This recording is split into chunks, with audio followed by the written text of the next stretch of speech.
ஆண்டவரும் இரட்சகருமாகிய இயேசு கிறிஸ்துவின் இனிய நாமத்தில் உங்கள் யாவருக்கும் அன்பின் வாழ்த்துக்களை தெரிவித்துக் கொள்கிறேன். அருமையான தெய்வ பிள்ளைகளே, புதிய நாள், புதிய நம்பிக்கை, new day, new hope daily devotion மூலமாய் இந்த நாளில் கூட உங்களை சந்திப்பதில் நான் மிகுந்த மகிழ்ச்சி அடைகிறேன். அல்லேலூயா. இன்றைக்கு கூட கர்த்தர் நமக்கு கொடுக்கிற வார்த்தை என்ன? ஆதியாகும் புஸ்தகம் 31 அதிகாரம் 7 கூட வாசிக்க கேட்போம். உங்கள் தகப்பனோ என்னை வஞ்சித்து என் சம்பளத்தை 10 முறை மாற்றினான், ஆனாலும் அவன் எனக்கு தீங்கு செய்ய தேவன் அவனுக்கு இடம் கொடுக்கவில்லை. இது யாக்கோப்புக்கு நடந்த ஒரு காரியம். யாக்கோபு தன்னுடைய மனைவிகளை சொல்லுகிறதை நாம் பார்க்கிறோம். அவருடைய மாமனாராகிய லாபான் என்ன செய்வார்னு சொன்னால் 10 முறை அவருக்கு சம்பளத்தை மாற்றி மாற்றி அமைத்து ஏமாற்றுகிறார். இப்போ அவனுடைய பிள்ளைகள் என்ன சொல்கிறாங்க? முதல் 2 வசனங்களை நீங்கள் வாசிப்பீங்கன்னா சொல்லப்பட்டிருக்கோம், இந்த ஆடு மாடு சொத்து சுதரெல்லாம் எங்கள் அப்பாது தான், நீ எங்கள் அப்பாவை வஞ்சித்து எடுத்துட்ட, என்ன பண்ணனாக்கா இதெல்லாம் எங்களுடையது என்று அந்த லாபானுடைய குமாரர்கள் சொல்லுவாங்க. அப்போது லாபானுடைய முகமும் வேறுபட்டு இருக்கிறது அங்கே பார்க்குறாங்க. அப்போது தான் யாக்கோப்பு சொல்வார், என்ன சொல்வார் அப்படின்னு சொன்னால், இல்லை நம்ம இங்கே இருக்க நல்லதில்லை, நம்ம போயிடலாம் தேவ பிள்ளைல.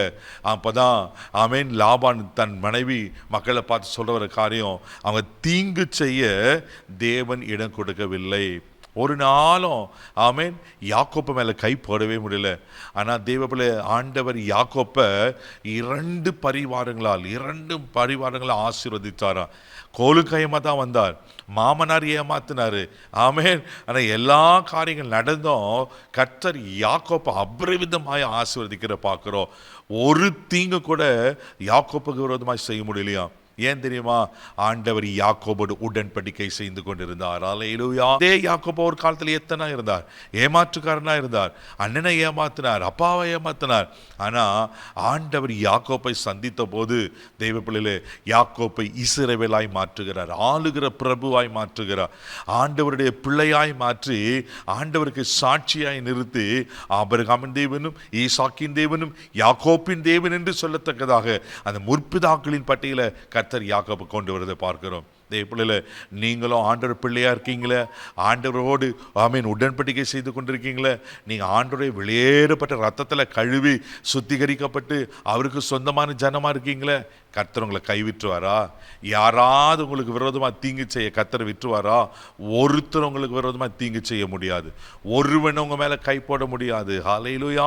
இதை நம்புங்க தேவப்பிள்ளைல, ஆண்டவர் அனுமதி இல்லாமல் ஒரு தீங்கு உங்களை தொடவே முடியாது. ஹல்லேலூயா. சங்கீதத்தின் புஸ்தகம் 56 சங்கீதம் 5 கூட வாசிப்பீங்கன்னா ரொம்ப அழகாக சொல்லப்பட்டிருக்கும். வாசிக்க கேட்போம். நித்தமும் என் வார்த்தைகளை புரட்டுகிறார்கள், எனக்கு தீங்கு செய்வதே அவர்கள் முழு எண்ணமாயிருக்கிறது. பாருங்க, சங்கீதக்காரன் சொல்றாரு, எனக்கு தீங்கு செய்வதே அவரோட முழு எண்ணமா இருக்கான். எப்ப இவனை அழிக்கலாம், எப்ப இவனுக்கு விரோதமா தீங்கு செய்யலாம், இப்படியே கங்கனை கட்டி கொண்டிருக்காங்க. கர்த்தர் விட்டுவாரா? தெய்வ பிள்ளையில, உங்களுக்கு தீங்கு செய்ய 1000 பேர் எழும்பி இருக்கலாம். ஹல்லேலூயா.